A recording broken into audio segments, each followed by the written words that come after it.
Selatannya mana ada nggak, Mas? Nah, ini mas, yang hitam. Oh ini, Iya, oh ini ya. ini sebarang tukang pesawat.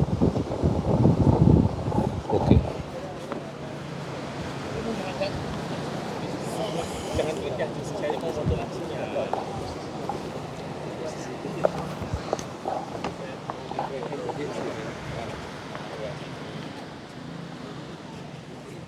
Nanti, sana ini, Mas Ori, nanti ini. Ya, ya. Nggak apa-apa, mulai aja Pak, nunggu dulu. Baik Mas dan Mbak, mudah-mudahan terdengar sambil nanti menunggu yang lain merapat. Nah, sekarang kita berdiri di salah satu kaldera yang bagian dari Old Andesite Formation. Lokasi kita di dalam ini adalah formasi di Pantai Gerajakan. Jadi secara posisi itu kita berada di sini di ujung tenggara dari Banyuwangi. Nah, lengkungan ini adalah lengkungan kaldera tua. Jadi kalau Mas dan Mbak nanti membuka di Google Map itu bisa terlihat gawir-gawir yang ada di bagian baratnya adalah ini. Tadi kalau kita kemudian jalan pada waktu naik HS itu kelihatan ada sebagian bukit-bukit, itu adalah sisi salah satu gawirnya. Kemudian pasangannya adalah ke sana, ke semenanjung dari Alas Purwo. Terus kemudian melingkar ke arah tenggara, kemudian ke selatan sana. Jadi kita posisinya ada di sini, ini kurang lebih di sini. Nah, yang kita dudukin sekarang adalah Old Andesite Formation yang ada di selatan. Kemudian nanti kita sore kalau cukup waktu kita akan jalan ke mendekati hotel ke tengah-tengah. Barang ini yang kemudian dikenal dengan Watu Dodol. Jadi kalau Mas dan Mbak tadi ingat pada waktu kita transisi dari Jember kemudian masuk ke Banyuwangi, ada yang tadi disampaikan di grup ada perbukitan 1000 gumuk ya atau 10.000 gumuk. Itu adalah perbatasannya sebenarnya. Old Andesite Formation yang di tengah itu posisinya di arah Jember di situ. Kemudian kita masuk ke arah timur nanti kita punya Watu Dodol. Nah, jadi Mas dan Mbak, di selatan kita punya, di bagian utaranya kita punya. Jarak antara titik ini kemudian ke arah Hotel Dialog atau Watu Dodol itu kurang lebih 40 kilo. Jadi volcanic floor-nya ada di sini, backup set volcanic chain-nya ada di sana. Jaraknya range-nya itu bisa dari 40 sampai 100 kilo tergantung. Kalau dia sudutnya menunjamnya vertikal, relatif curam, maka jaraknya menjadi pendek. Karena kedua kedalaman ini berdekatan jadinya. Tapi kalau ini dia landai, maka jaraknya akan menjadi jauh. Nah, kenapa kemudian kita kadang-kadang bisa mempunyai curam, kadang-kadang kita bisa mempunyai landai? Penjelasan di dalam bukunya Pak Suyono itu tentang evolusi Cukuangan Bogor itu bagus sekali. Jadi perubahan salah satunya dari kecepatan plate yang masuk ke sini itu mengontrol seberapa besar sudutnya. Mas dan Mbak pasti pernah main pecahan genteng kemudian kita lemparkan gitu ya. Kalau dia kecepatannya tinggi, maka dia bisa meluncur hampir sejajar dengan permukaannya. Akibatnya dia pasti akan menjadi landai. Begitu dia kecepatannya berkurang, maka dia akan slepul ke bawah, maka dia akan menjadi curam. Itu kalau kemudian kecepatan yang berubah. Tapi kalau kita punya barang yang berbeda, misalkan dari Jawa Tengah, dari Jawa Timur, Jawa Tengah sama Jawa Barat, itu ternyata distribusi gunung apinya tidak pada garis yang sama. Kenapa? Karena dari Jawa Barat, Jawa Tengah, kemudian Jawa Timur, komposisi kerak di atasnya berbeda.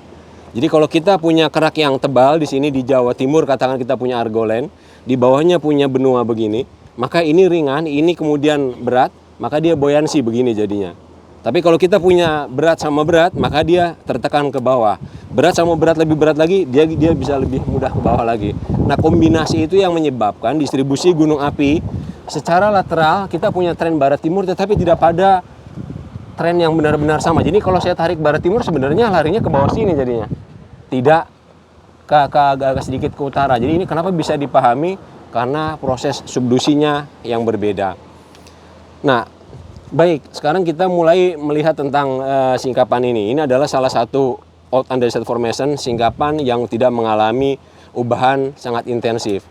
Yang salah satu yang sangat intensif pasti Mas dan Mbak pernah datang adalah di Pulau Merah, gitu ya. Nah, konsekuensi dari kalau kita punya model plate tectonic yang kita propose kemudian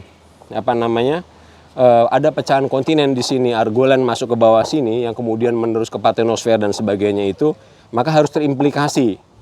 Apa akibatnya barang itu kalau masuk ke dalam magmatisme sini? Kalau kita punya kontinen di bawah sini, nanti kita akan lihat di stop set berikutnya, kita harus mempunyai campuran dari kontinen di sana. Nah, ini produknya adalah berwarna terang gitu jadinya. Ini salah satu konsekuensinya yang muncul langsung dari magmatismenya.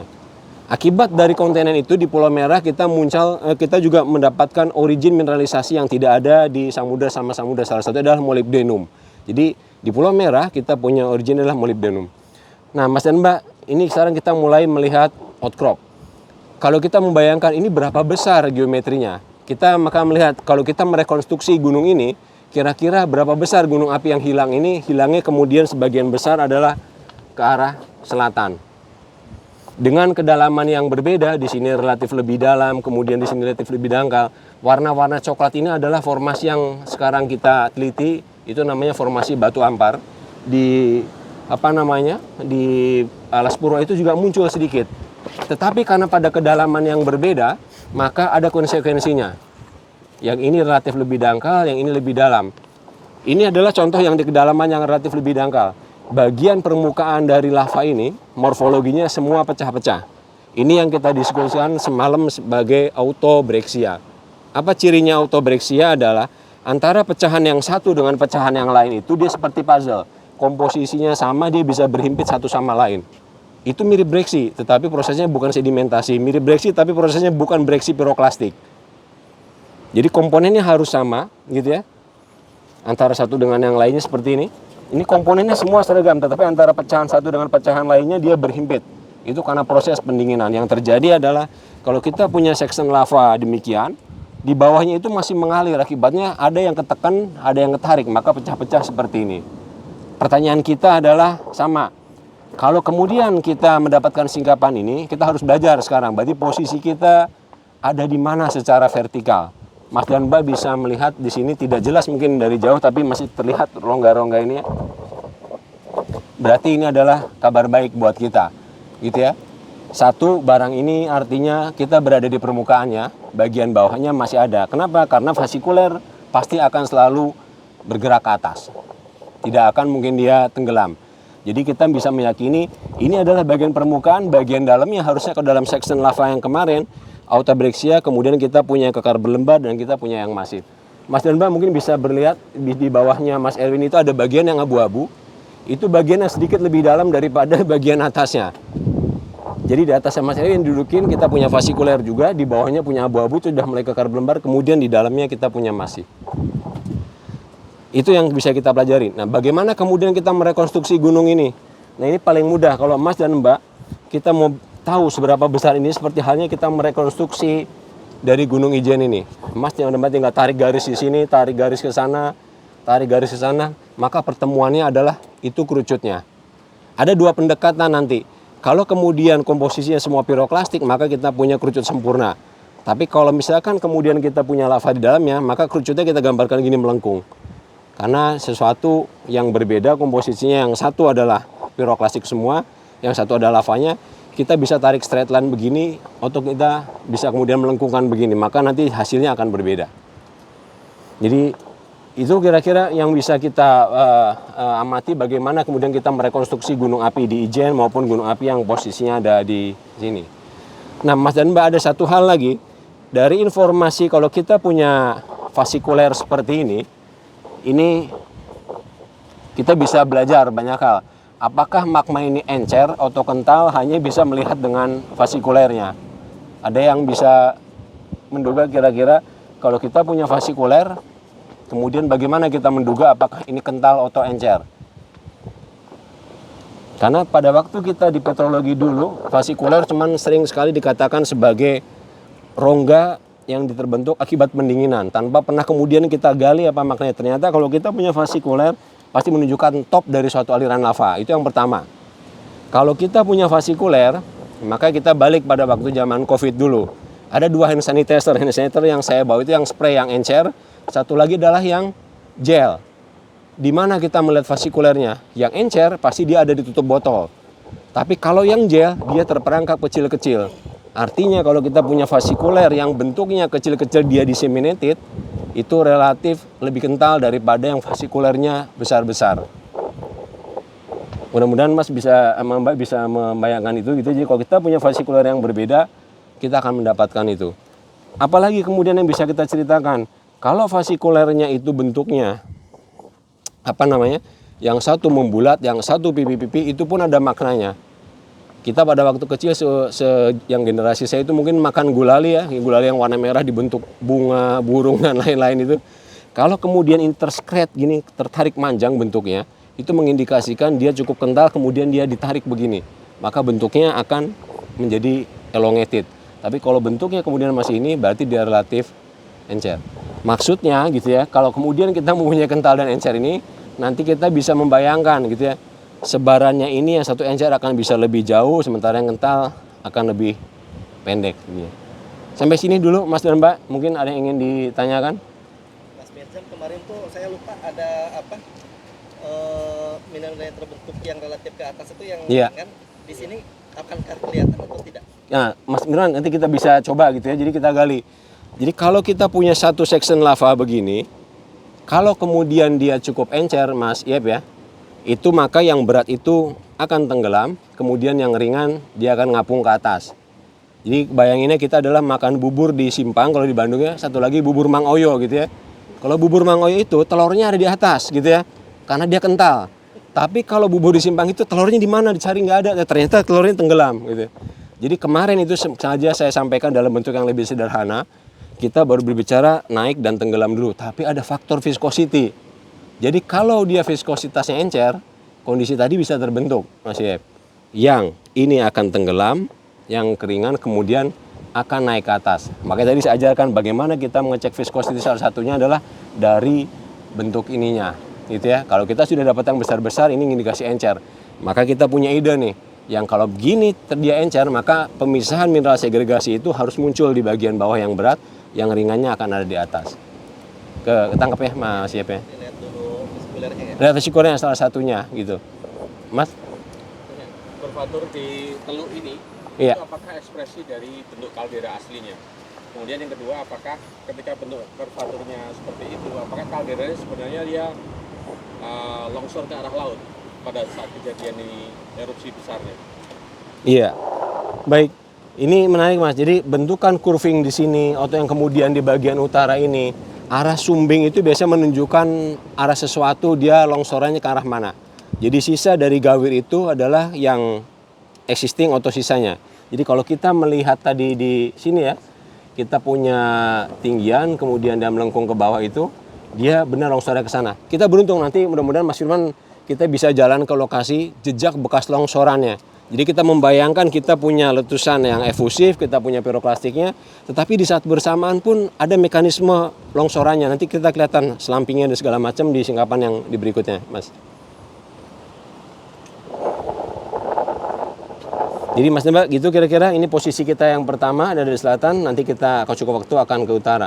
Nah, kemudian nanti kita akan lihat, kalau dulu kita sering diajarkan pada waktu S1, kalau kemudian dia terbentuk gunung api ini di bawah laut, maka ada pilau lavanya, begitu ya. Kalau pilau lavanya tidak ada, maka tidak di laut.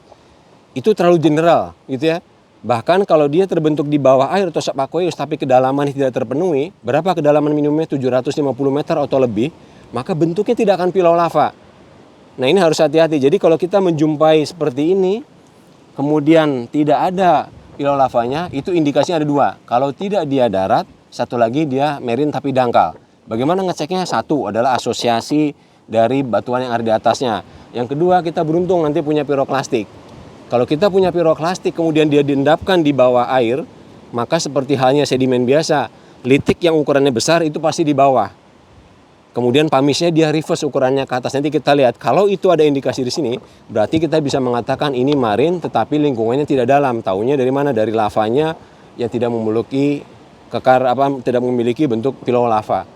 Nah, tadi yang saya sampaikan di posisi sini, ini yang warna coklat sedikit muncul itu, yang kemudian ditumpangi oleh gamping dari formasi apa ini mana? Punung ya. Formasi punung itu bentuknya pilau lava. Jadi kita pada jarak yang dekat tidak jauh, tapi posisi ini lebih dalam daripada posisi yang ini. Jadi Mas bisa membayangkan sebagian gunung api itu begini pada waktu itu masuk. Yang di Alas Purwo itu di kedalaman sini, yang kita kurang lebih posisinya itu agak dangkal. Jadi begitu ini hilang ke sana, ini jejaknya, ini ada pilau lavanya yang di sini tidak muncul. Jadi bentukan pilau lava itu tidak harus selalu dia berkaitan dengan hotspot. Nah, itu yang kemudian harus kita kita pisahkan. Hanya perlu kedalaman kolom air. Kenapa? Kalau itu sudah berkaitan dengan hotspot, nanti maka geometri sama yang dibayangkan Mas Mbak pada waktu menggambar, barang itu jadi berbeda. Kalau dia dominasinya lava, maka perisai gunung apinya. Tapi kalau dia strato, maka sudutnya agak berbeda. Nah, gambaran jati barang itu sebenarnya adalah barang-barang ini tadinya, yang posisinya itu ada di bawah, kemudian dia tercacah menjadi bagian dari prerif, baru diisi oleh sedimen yang ada di atasnya. Tapi untuk merekonstruksi gunung api ini, Mas dan Mbak semoga bisa membayangkan ya, pasangannya itu ada di sana. Flank yang baratnya, flank timurnya itu ada di sebelah sana. Barang ini sudah tererosi dulu, jadi kalau ditanya tengah-tengahnya di mana, Mas dan Mbak bisa merekonstruksi dengan gampang. Kita cari flank barat, kita flank timur, kemudian dari utara kita tarik, pertemuannya kurang lebih titiknya mungkin di belakang dari hotel ini agak sedikit ke utara, itulah pusat ininya. Target kita tuh ke sana sebenarnya titik ini, kalau masih ingat semalam. Kenapa titik ini? Harapannya yang berkali-kali nanti proses alterasi, proses weathering itu mengenhance porosity-nya dari hidrotermal dan juga dari pelapukan. Jadi kalau misalkan kayak contoh ini, Mas dan Mbak nanti bisa melihat yang diinjak sama Mas Erwin, bagian atas warnanya itu berbeda, bagian dalamnya masih fresh, masih abu-abu. Itu baru pada skala outcrop, gitu ya. Dalam skala yang vertikal tadi kita lihat di atasnya ada kekar autobrexia begini, di tengahnya yang abu-abu sudah mulai masif. Padahal jaraknya hanya beda mungkin 2 meter, 1 meter, tapi kita dapat yang atas autobrexia, yang bawahnya sudah mulai kekar berlembar kemudian masif. Terlihat ya yang abu-abu yang di kakinya Mas Erwin itu belakangnya, itu warna abu-abunya. Bisa diulangi lagi, tadi saya belum nangkep. Kalau saya berdiri di sini, pengen lihat sumbernya itu gimana cara penentuannya tadi? Baik, tadi secara vertikal sudah Mas ya? Udah. Jadi vertikal kita sudah dapat ininya, kita yakin autobrexia ini bukan autobrexia yang bawah karena ada fasikulernya. Kemudian jalan ke bawah kita dapat abu-abunya. Ada dua yang bisa Mas Iap lakukan. Kalau kita kemudian mau tahu lateralnya, apakah barang ini dari sana, kemudian dari sana satu. Man, bawa buku gambar, man. Saya rubah ya.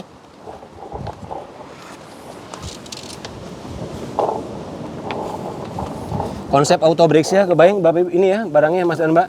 Jadi komposisinya sama, dia kayak breksi tetapi tepat berimpit. Ini yang secara sedimentologi maupun secara piroklastik sulit bisa terbentuk kayak gini kecuali karena pendinginan kayak dari kerak roti begitu ya, dia pecah karena proses pendinginannya.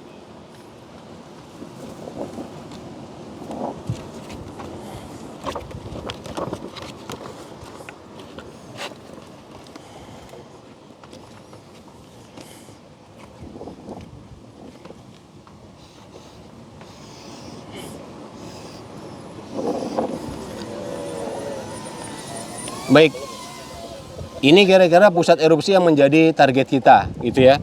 Kemudian saya punya ini sebagai flank dari tumpuannya aliran lava. Ini tumpuan aliran lava. Kemudian kita punya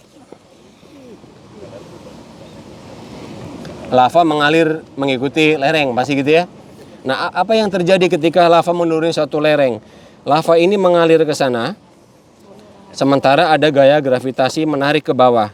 Maka nanti yang kita muncul di tengah-tengah sini, kita punya resultan gaya yang arahnya ke sana. Jadi di posisi ini Mas dan Mbak, kalau kemudian saya zoom di flank, maka profil lavanya menjadi demikian.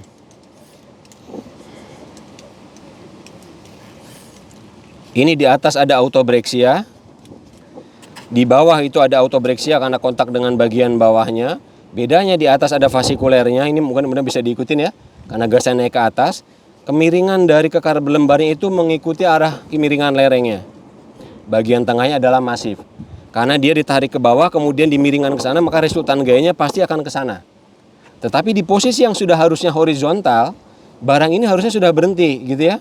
Ini tumpuannya. Ini adalah lava yang bagian atas, kita punya autobrexia di sini. Kita punya autobrexia di bawah sama karena pendinginan. Bagian masifnya di tengah. Karena ini ditekan dari belakang atau dari sini, apa yang terjadi? Ini terpancung jadinya. Kekar berlembarnya menjadi terbalik masih arahnya. Jadi kalau Mas dan Mbak mendapatkan suatu bagian kita jalan begitu ya, kemudian di bagian tertentu dia terpancung berbalik gini, maka kita sudah berada di ujung aliran sini. Tapi kalau masih sejajar dengan flanknya begini, maka kita masih berada di flank. Itu satu dari kenampakan di lapangan. Tapi datanya kadang-kadang kita tidak bisa melihat demikian. Yang bisa kita lakukan adalah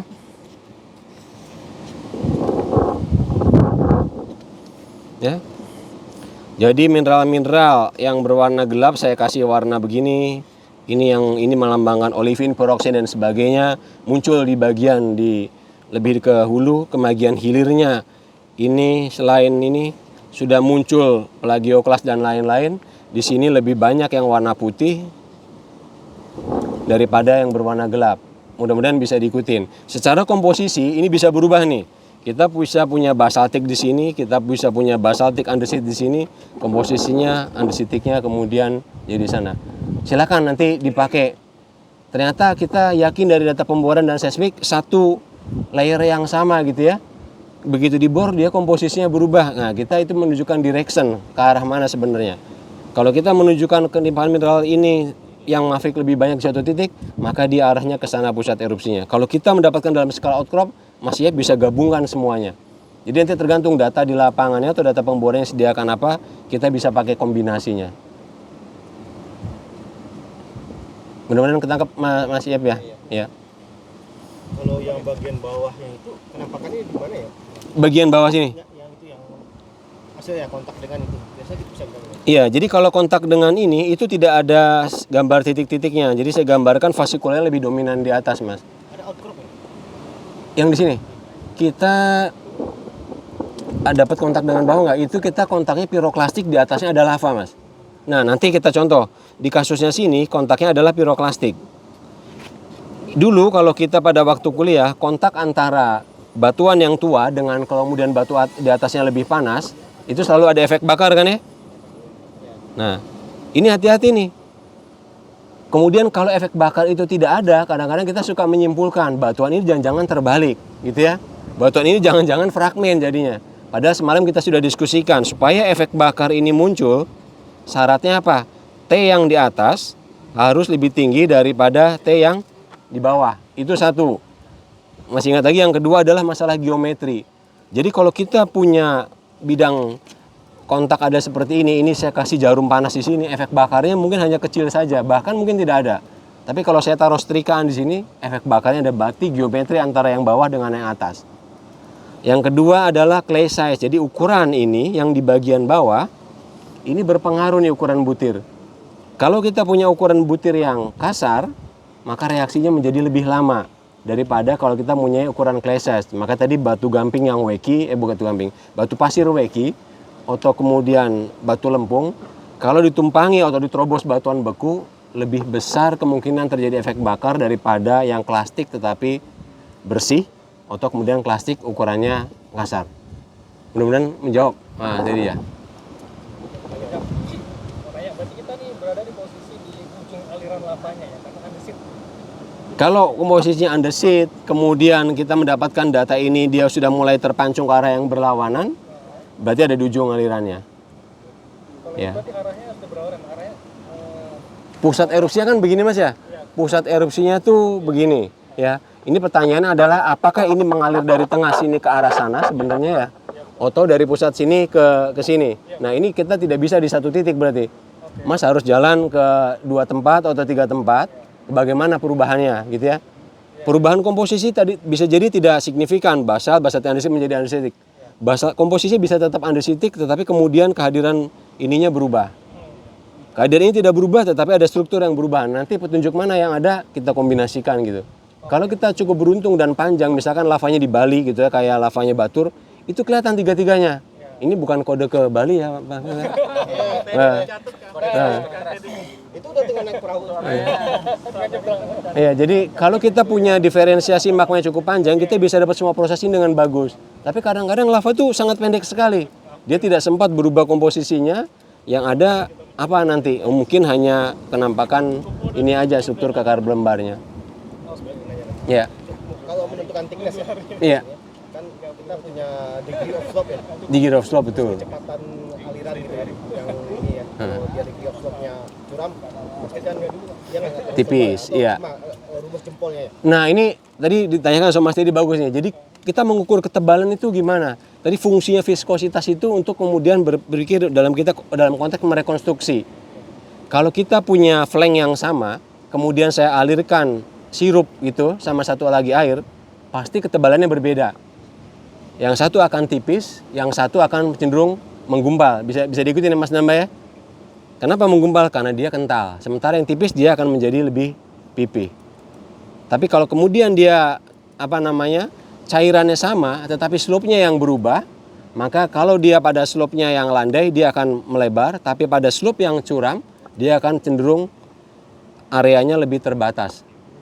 Nah, ini kombinasi kan berarti Mas. Jadi Mas dan Mbak bisa membayangkan sekarang bentuk ini adalah konsekuensi dari viskositasnya yang berubah atau paleoslope-nya yang berubah. Kalau viskositas yang berubah sementara slope-nya tetap, maka yang lebih cenderung menggumpal itu pasti yang kental. Yang lebih encer maka dia akan pipih ke sana. Tetapi kalau kita berbicara fluida yang sama, tetapi slope-nya yang kita atur berubah, pada waktu dia curam maka dia mengalir pasti begini. Di satu jalur saja. Tapi kalau slope-nya dilandaikan, maka dia nyebar. Itu sebabnya kenapa kalau di Bandung itu Mas dan Mbak pernah ingat ya, kenapa di Bandung ada banjir gitu ya. Banjirnya tuh di situ-situ aja, di Cicahem, kemudian terus ke arah Suci sampai ke arah Pasteur. Itu adalah perubahan tekuk lereng tuh. Tekuk lereng dari arah Dago kalau turun itu pas di Cikapayang, ditarik ke sana ke Jalan Diponegoro. Jadi pada waktu air turun ke sini, dia langsung berubah secara lateral karena dia dari miring berubah menjadi horizontal. Jadi kita punya alluvial fan kan sebenarnya gitu, kipas alluvial tuh, set nyebar, thread gitu ya. Kenapa? Karena ini sudah mulai horizontal. Lava begitu Mas. Jadi kalau kita menggambarkan nanti di dalam suatu lereng gunung api, ini adalah pusat erupsi. Saya gambarkan ke sana begitu. Maka kalau dia ngalir ke sini, dia menjadi lava lobe pasti begini. Di mana batas lava lobe itu adalah di batas perubahan tekuk lereng dari miring kemudian mulai horizontal. Mengalir ke sini, dia pasti akan menyebar begini lavanya. Mengalir ke sini, maka dia pasti akan menyebar posisinya di sini kira-kira.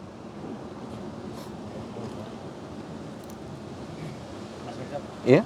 Kalau mau kita melihat arahnya itu contoh di analognya sekarang ini gimana ya Mas? Perubahan arah itu kan kita tahu ini hulu atau hilirnya. Iya. Kan tadi dari perubahan arah salah satunya ya. Iya. Perubahan yang dippingnya itu Mas. Dari dipping ini ya. Nah, Kita cari nanti kalau sambil jalan kita dapat yang terpancung, nanti kalau tidak di lokasi yang berikutnya yang dikontak dengan piroklastik. jadi kekar belembarnya ya. Kuncinya kekar belembar. Jadi kekar belembar itu akibat ada gangguan kemiringan. Nah, tapi kalau kekar kolom yang kita pelajari dulu, syaratnya dia harus horizontal.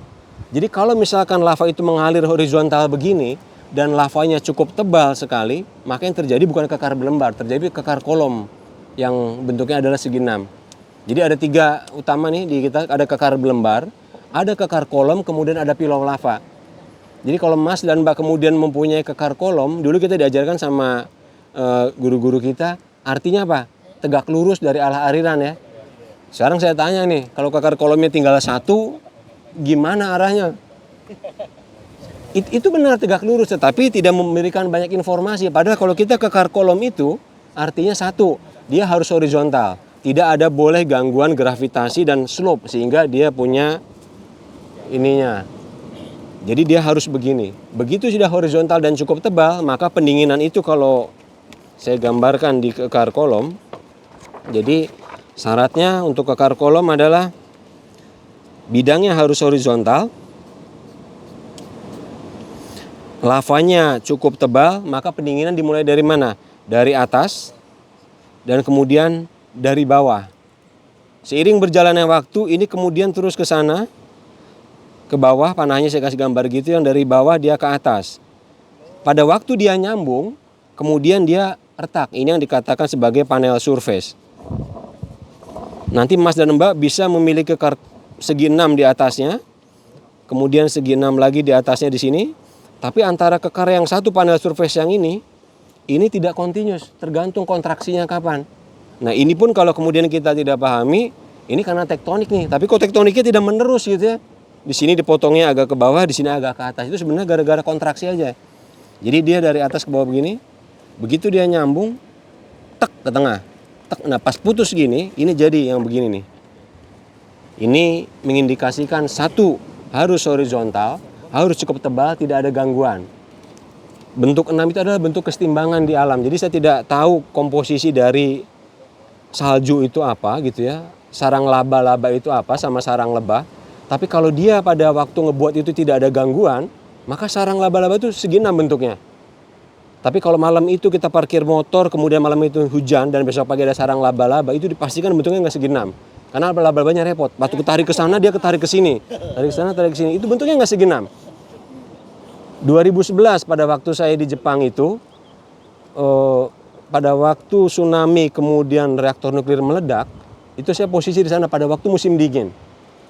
Begitu sudah berapa hari reaktor nuklir meledak, salju yang jatuh di kota saya di Akita itu 400 kilo jaraknya, bentuknya nggak segi 6. Begitu saya main bentuknya nggak segi 6, saya udah bilang ke anak saya, kita harus stop ini gitu ya.